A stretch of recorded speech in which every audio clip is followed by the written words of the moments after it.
I've read a lot of horror stories on this sub, but I never thought I'd be sharing one of my own. It's been eating at me for months now, and I feel like I have to get it out.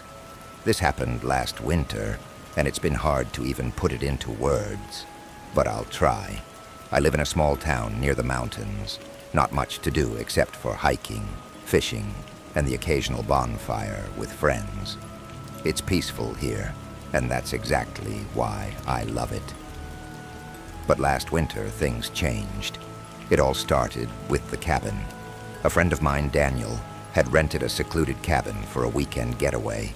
We've all known each other for years, and sometimes we'd do these trips just to unwind. It was supposed to be a group thing, but by the time the weekend came around, a couple of people backed out. So, it ended up being just me, Daniel, and another friend, Sarah. We arrived late in the evening, the sun already gone behind the snow-covered mountains. The cabin was nestled deep in the woods, far away from anything. No neighbors, no roads, just trees and silence. The kind of place you could get lost in. And I don't mean just physically. We were excited. The place looked exactly like what we were expecting. Rustic, cozy, and isolated. There was a fireplace, a couple of bedrooms, and a huge window in the living room that overlooked the forest. It was perfect for a weekend of drinking, talking, and doing absolutely nothing. That first night was quiet. The three of us sat around the fire, chatting about old times. Daniel was telling a story about an old friend of ours who had disappeared without a trace. But it was just a joke. Nothing unusual. But looking back, I wish I'd paid more attention to the unease in his eyes as he spoke. Around midnight, Sarah suggested we go to bed. Daniel and I didn't protest. We were tired. I could see how the darkness outside the window seemed to stretch on forever. It felt oppressive in a way, but I shrugged it off. It was just the isolation, I told myself. The moment I lay down, I felt like something was off. Something wasn't right. I couldn't place it. The room was too quiet. I didn't hear Sarah's breathing, or even the wind howling outside. It was like the world had completely muted itself. I turned to look at the window. The moonlight cast long shadows on the snow outside, and I swear I saw movement. A figure in the distance. I blinked, and it was gone. I told myself it was the wind or an animal, but deep down, I felt like I was being watched. The next morning, Daniel was already up, sitting by the fire with a cup of coffee. Sarah and I joined him, still groggy. "You guys hear that last night?" Daniel asked suddenly, his voice a little too tense. I froze. Sarah looked up. "What do you mean?" "The sound in the woods," he said. It was like footsteps, slow, heavy, too slow to be an animal. I didn't say anything. I hadn't heard anything, but now that he mentioned it, I realized I had woken up in the middle of the night, and I had heard something. Footsteps, but I hadn't thought to mention it. We ate breakfast in silence, the conversation dying out. It was cold outside, and the forest was still, like the world itself had stopped moving.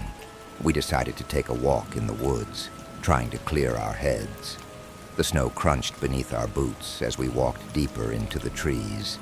It felt like something was following us, but I figured it was just the silence playing tricks on us. Sarah kept glancing over her shoulder, but she didn't say anything. That's when we saw it. A man, standing still about 20 feet away from us. He was tall, his back to us, but his silhouette was unmistakable against the white snow. He was just standing there, motionless. No hat, no coat. His clothes were ragged, like they had been worn for months, maybe even years. But the most disturbing thing was his face. His face was pale, too pale, and there was something wrong with it. It looked like he didn't have a face at all. Just smooth white skin where his features should have been. I don't know how long we stood there, staring at him. I wanted to scream, but my mouth went dry. Sarah whispered, "We need to go." We turned around to leave, but when we looked back, the man was gone. Just vanished. We ran back to the cabin, our hearts pounding in our chests. When we got inside, we locked the door and sat in silence, not knowing what to do. We didn't talk about it. Not yet. But later that night, things got worse. We were sitting in the living room when we heard the tapping. It was soft at first, like a branch hitting the window. But then it grew louder, more deliberate, like someone was knocking. Daniel got up and walked to the door. When he opened it, nothing was there, just the cold night air. But we all felt it. Something was wrong. That night, we couldn't shake the feeling that we were being watched. Even though the man in the woods had disappeared, we felt like he was still out there, lurking just beyond the reach of our vision. It was around 2 a.m. when the tapping started again. At first, I thought it was just the wind, maybe a branch hitting the window. But the sound wasn't random. It was rhythmic, like someone knocking. 1 tap, then 2, then 3. It was too deliberate to be the wind. I tried to ignore it, but Sarah couldn't. She sat up in bed, her eyes wide, scanning the room. "Do you hear that?" she whispered, her voice shaking. "Maybe it's just a raccoon or something," I replied. But even as I said it, I knew it wasn't true. The tapping continued, louder this time, almost as if it was coming from within the walls. I got out of bed, trying to act like it was nothing. I didn't want to seem paranoid, but deep down, something was wrong. Something wasn't right. I walked toward the window. I pulled the curtain back, expecting to see nothing. But there, standing at the edge of the woods, I saw him again. The man. His back was turned, but this time I could see the shape of his shoulders. He was hunched over, his movements jerky, almost inhuman. The moonlight highlighted his form, casting long, eerie shadows in the snow. I froze. My heart pounded in my chest. I didn't know what to do. I couldn't call out. I couldn't move. And then he turned. His face. It was like something was pulling at the skin, stretching it, as if he was wearing someone else's face. But his eyes, those eyes, they were glowing, a pale yellow, unblinking. He didn't smile. He didn't speak. He just stared at me. That's when I knew we had to leave. But when I turned around, Sarah was gone. I searched the cabin frantically, calling her name, but there was no answer.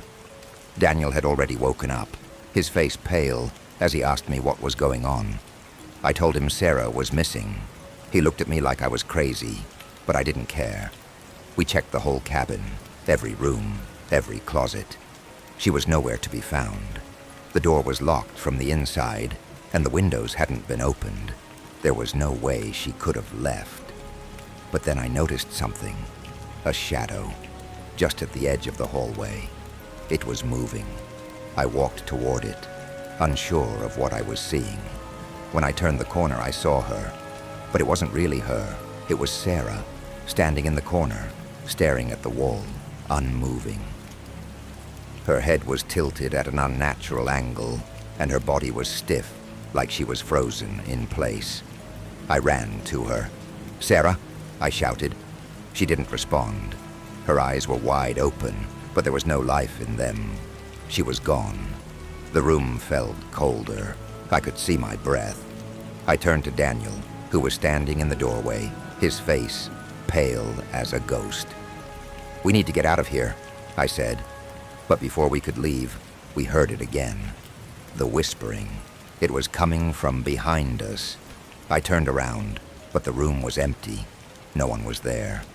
But the whispering continued, louder, more insistent, like it was in my head now. I grabbed Daniel's arm. "We have to go now." We ran out of the cabin, not looking back. The snow was thick. The trees felt like they were closing in on us. But as we reached the edge of the woods, I stopped dead in my tracks. The man was standing there, waiting for us. His eyes, those glowing yellow eyes, pierced through the darkness. He didn't move. He didn't speak. I felt like I was being drawn to him, like I was falling into some kind of trance. Daniel grabbed my arm and tried to pull me away, but I couldn't move. It was like something was holding me in place, invisible hands around my body. The whispering grew louder. It was all around me, in my ears, in my mind. The man took a step forward, and then another, and then he stopped, his face inches from mine. I could feel the cold radiating from his skin. I don't know how, but I managed to break free. I pulled away from Daniel, pushing him behind me as I stumbled backward. The man took another step toward me. He reached out with one long, bony finger and touched my face. It was freezing. I screamed. Suddenly, everything went dark. I woke up in the cabin. The fire was still burning, and the snow outside was falling gently. It was almost peaceful, but I knew something wasn't right. I looked around. Daniel was gone. Sarah was gone. I wasn't alone anymore. The man was standing in the corner of the room, just watching me. His face, or whatever was left of it, was now completely featureless, just smooth, pale skin. And then I understood. He wasn't trying to kill us. He was trying to make us one of him. He had taken them, and now he was coming for me.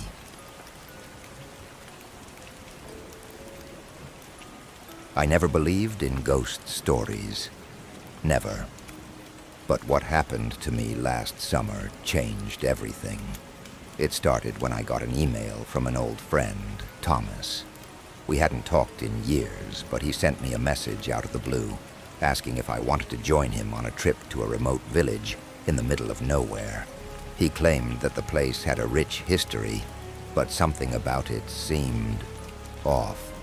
Thomas had always been into historical places, particularly the kind of forgotten towns that no one remembers anymore.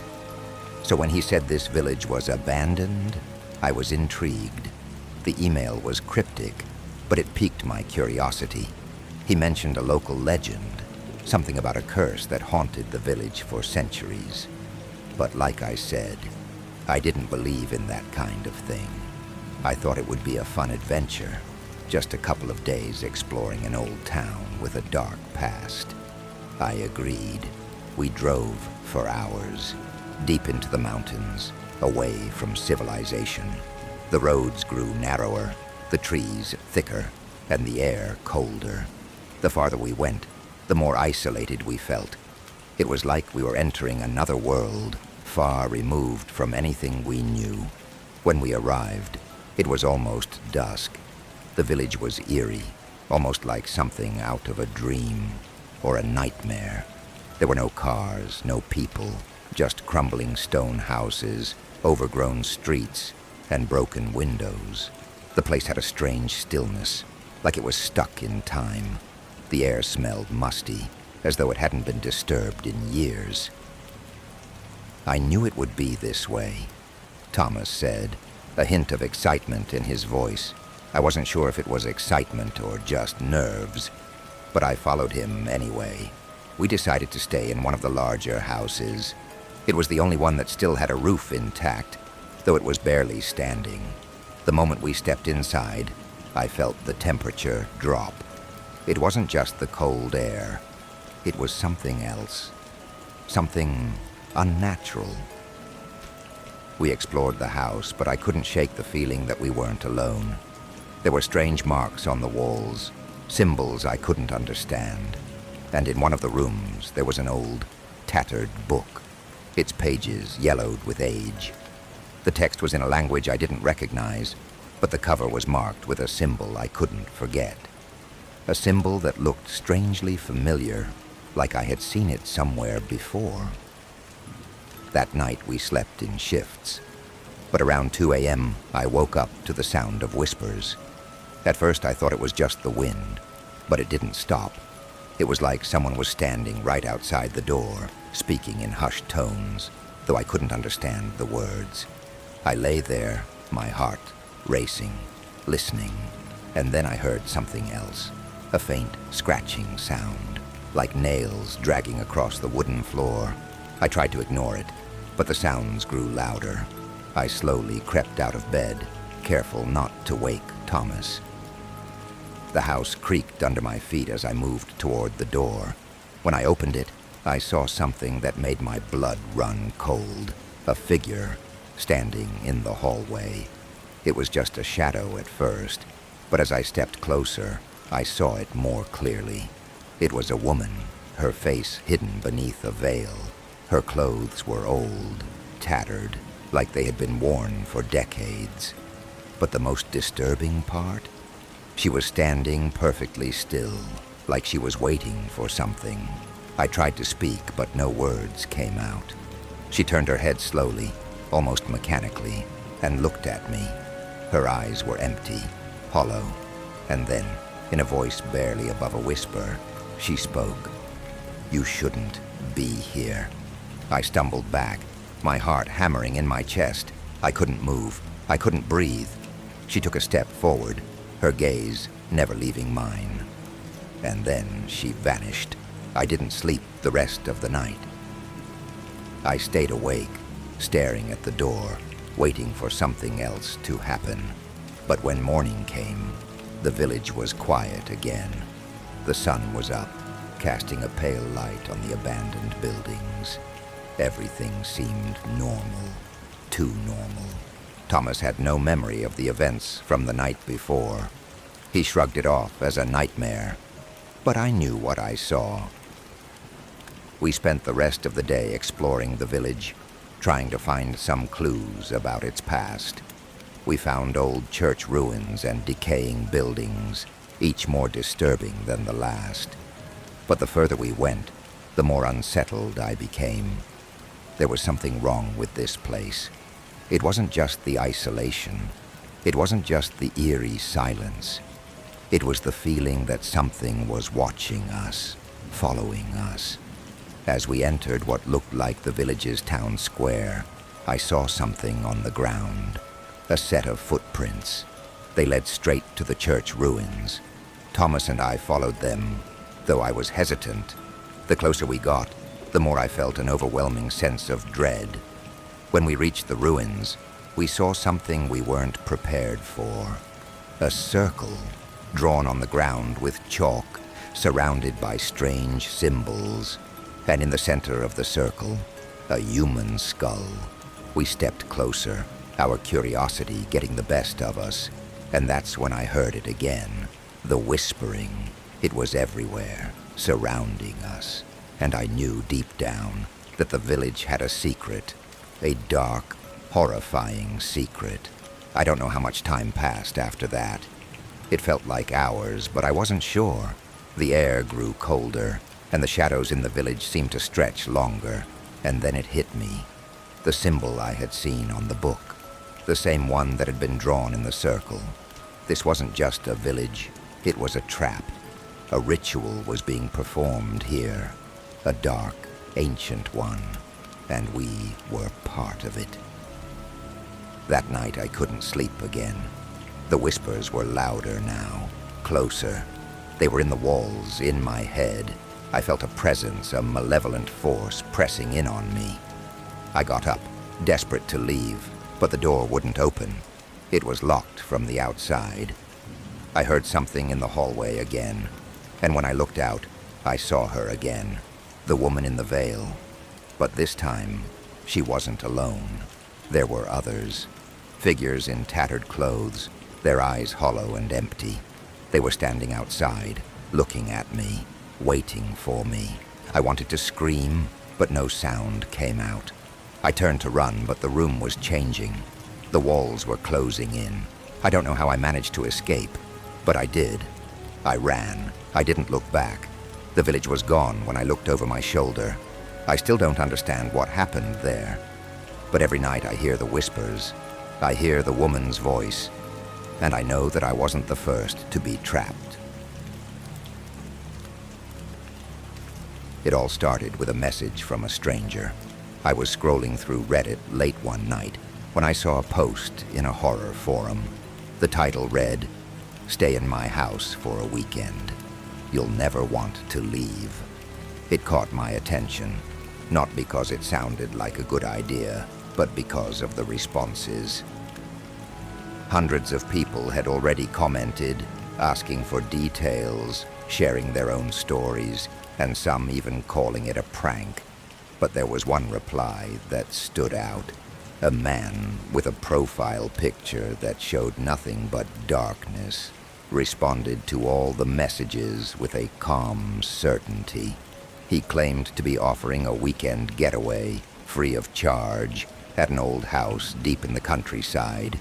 He said it was isolated, peaceful, and offered an experience like no other. The catch? The house had been unoccupied for decades, and whoever stayed there never wanted to leave. I thought it was a joke at first, but the replies kept coming, and the stories kept getting stranger. People talked about hearing whispers, seeing shadows in the corners of their rooms, and feeling watched, even when no one was there. Some even claimed to have gone, only to come back different. I had nothing better to do, so I replied, asking for more details. To my surprise, the man responded almost immediately. He gave me the address, and for some reason, I agreed. A weekend in the middle of nowhere. No phone signal, just me, the house, and whatever horrors it held. I arrived at the house 2 days later. It was worse than I imagined. The address led me to a narrow dirt road, barely visible through the dense trees. The house stood there, decaying and forgotten. It was a large 2-story building, made of stone, with a huge, weathered door. It was dark, and the sun was starting to set. The moment I stepped onto the property, I felt something strange. There was a heavy, oppressive atmosphere around the place, like the house was alive, or something inside it was. But I shook it off as nerves and moved forward. I knocked on the door, and a few moments later, it creaked open. "Come in," a voice called from the darkness inside. I stepped into the hallway, my footsteps echoing in the silence. The house was cold, colder than it should have been. It smelled of damp wood and decay. The man who greeted me wasn't what I expected. He looked normal, maybe even friendly. He was tall, with an unsettling calmness to his demeanor. His eyes were too sharp, too focused, but there was nothing overtly terrifying about him. "I'm glad you came," he said. "I'll show you to your room. You're welcome to explore the house, but remember, the first rule is simple. Never go upstairs." "Why?" I asked, unable to hide the curiosity in my voice. "Because," he replied, his smile fading slightly. "That's where the real story begins." He turned and led me to a small room on the ground floor. It was sparsely furnished, with a single bed and an old wooden dresser, but the walls were covered in strange symbols, almost like someone had scratched them into the wood. "Stay here for the night," he said. "I'll bring you dinner." I sat on the bed, staring at the symbols. They looked familiar, but I couldn't place where I'd seen them before. They felt wrong. That night, as I lay in bed, trying to sleep, the house began to groan and creak. The wind howled outside, but there was something else, something deeper. I heard footsteps, soft, slow, echoing through the halls. I held my breath, hoping it was just the house settling. But then the footsteps stopped right outside my door. My heart raced as I waited. Was it the man or something else? I sat up, my mind racing. The shadows in the corner of the room seemed to grow longer, stretching across the walls. I reached for my phone to check the time, but there was no signal. The house seemed to block everything. Suddenly the door creaked open. I froze. No one was there. But the cold air rushed in, as though something had passed through the room.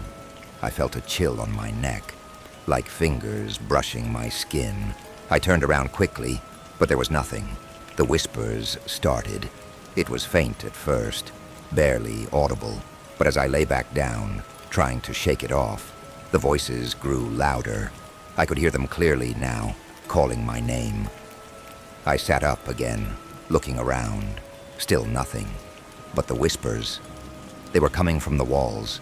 I scrambled out of bed, rushing to the door. I needed to leave. But when I reached the door, I couldn't open it. It was locked. Panic surged through me. I turned, looking around the room for anything I could use to break the door open. But then, out of the corner of my eye, I saw something. A figure. It was standing in the doorway, its face hidden in shadow. It was tall, almost too tall, its arms stretching unnaturally long. The whispers were louder now, more frantic, like they were coming from the figure itself. I couldn't move. I was paralyzed. And then, the figure stepped forward.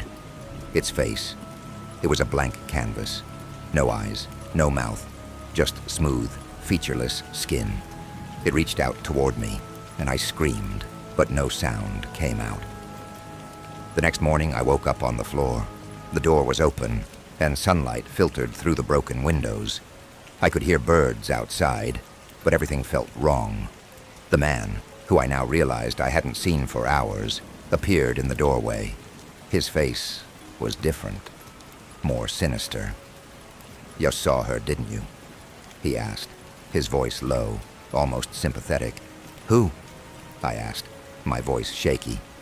"The woman upstairs," he said. "She's been here longer than anyone. Longer than me, longer than the house itself. And now, she's calling you too." "Who is she?" The man's eyes hardened. "She's the reason this house is cursed. She's the one who trapped everyone here.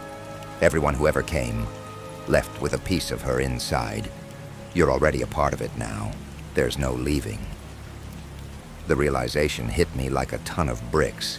The whispers, the figure, they were all connected to the woman upstairs. But the worst part? The man wasn't just a caretaker. He was one of her victims, too, just like the others. "I tried to leave," he said, his voice breaking, "but she won't let me." Just then I heard the whispers again, louder this time. They were coming from upstairs. I ran, despite every part of me telling me to stay away. When I reached the stairs, I saw her. The woman standing at the top, her face still covered in shadows, but her eyes glowing, staring down at me. I took a step back, but she reached out with one long, bony arm, and I felt it. A cold, unnatural grip pulling me toward her. The house seemed to close in around me. I couldn't breathe. I couldn't think. All I could do was scream as loud as I could, until the darkness consumed me. They found me a week later, but I wasn't the same. I was no longer the person I used to be. I couldn't remember much of what happened in that house, but I knew this. The woman was still in my head, and she wasn't done with me yet. It started with a message I never should have opened. I had just moved into a new apartment in the city, and one night, while scrolling through Reddit in an attempt to wind down, I came across a post in a forum for horror stories. It wasn't the usual creepy tale about ghosts or things that go bump in the night. This was different. A house that no one leaves. Stay for a weekend. You'll never leave the same. I laughed at first. A typical creepypasta, right? But then the more I read, the more intrigued I became. The post was from a user named Silent Wanderer. The comments below it were flooded with people sharing their own experiences, all claiming to have stayed at the house. Some of them said they had been changed forever. Others hinted at something darker, more sinister, but none of them ever went into detail. All they would say was that it was not what it seemed. One comment stood out more than the others.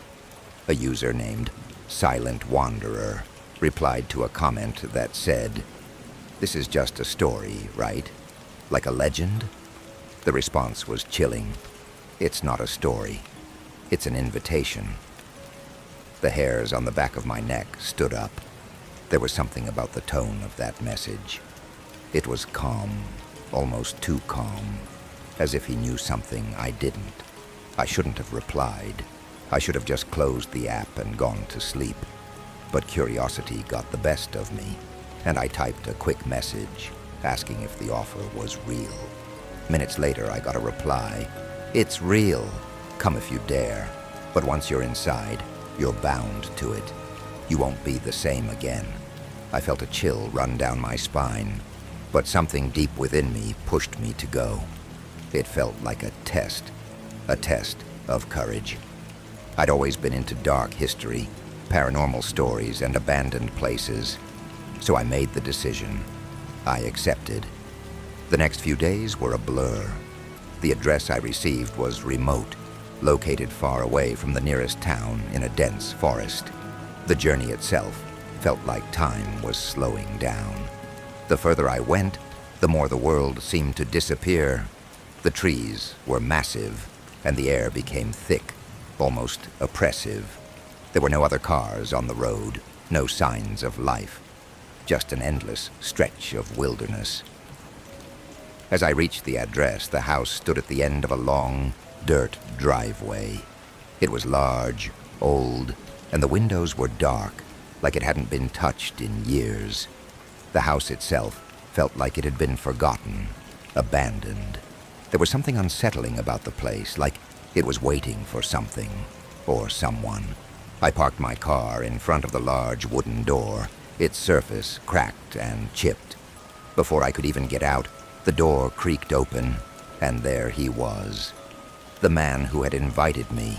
He was tall, thin, dressed in an old dark suit. His eyes were deep, almost hollow, and there was an unsettling calmness to his voice when he spoke. "Welcome," he said. "You're brave to come. But remember, it's never what it seems." I didn't know what to say. The house loomed behind him, dark and silent. He led me inside, and the moment I stepped in, I felt the temperature drop. It wasn't the kind of cold that you'd expect from an abandoned house. It was colder than that, almost unnatural. The first night was strange. The house was massive, with rooms that seemed to stretch on endlessly. The air felt thick, as though something was hanging in it, watching, waiting. Every step I took echoed down the long hallways, and the old wooden floors creaked underfoot. The man led me to a room on the second floor, furnished with an old bed, a nightstand, and a large, cracked mirror on the wall. There was something about the room that felt wrong, as if it had been untouched for decades, but still held the weight of countless secrets. He smiled at me as I entered, and the door slammed shut behind me, the sound reverberating through the house. "You won't leave tonight," he said. His voice was calm, too calm. "Not unless you pass the test." I didn't know what he meant by that, but before I could ask, he turned and walked down the hall, disappearing into the darkness. I stood there for a moment, staring at the door, then turned to the mirror. The room seemed to be alive with shadows, moving even when there was no wind. I tried to shake off the unease, but it wouldn't leave. As the night dragged on, the house seemed to grow darker, colder. The whispers started soon after midnight. I thought I was imagining it at first, soft murmurs coming from behind the walls just out of reach. But as time passed, they grew louder, closer, until it felt like they were right next to me. I could barely sleep, and when I did, I was haunted by nightmares. Faces without eyes, hands reaching out of the walls, shadows in the corners that seemed to stare. The next morning, I awoke to an empty house. The man was gone, and the house was silent, eerily so. But I couldn't ignore the feeling that something was watching me. I decided to explore, to understand the place I'd found myself in. The more I walked, the more I realized just how strange the house was. The layout made no sense. Rooms that should have been connected weren't. Stairs led to doors that shouldn't exist. Hallways twisted into other hallways, and it felt like the house itself was shifting, changing.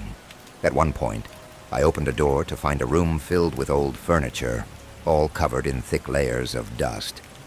But in the center of the room was a single object, an old black chair placed in front of a large, cracked window. It felt like it had been waiting for someone. Against every instinct, I walked in and sat down in the chair. As soon as I did, the temperature dropped again. A cold wind blew through the room, despite the windows being closed. The walls seemed to close in, and then the whispers returned, louder this time. But this time, they weren't whispers. They were voices, real voices. "Leave," one of them whispered. "You're not meant to stay." Another one warned, and then one voice, deep and guttural, almost inaudible. "You're already here forever." I stood up quickly, but as soon as I did, I felt a hand on my shoulder. It wasn't a person's hand. It was cold, skeletal, and as soon as it touched me, I was pulled back into the chair. My heart raced. My hands gripped the armrests, but I couldn't move. I couldn't breathe. I was trapped, and I finally understood what the man had meant. This place wasn't just a house. It was a prison for those who came too curious, too desperate, a place where reality itself bent and twisted, where time didn't exist. When the man finally returned, I didn't even have the strength to stand. He didn't say anything at first. He just stared at me, almost pityingly. "You thought you could leave, didn't you?" he asked, his voice soft but cold. "But now you understand. No one leaves the house. No one." I wanted to scream, to shout at him, to demand answers, but the words stuck in my throat. "Everyone who comes here," he continued, "is bound to it, forever. You'll never leave, not in the way you think. The house will keep you, twist you, until you're just another piece of it." I finally managed to speak. "What do you want from me?" He smiled, but it wasn't a friendly smile. It was the smile of someone who had already seen the end and who had accepted it. "What I want is for you to understand," he said. "This place, it doesn't just trap bodies, it traps souls."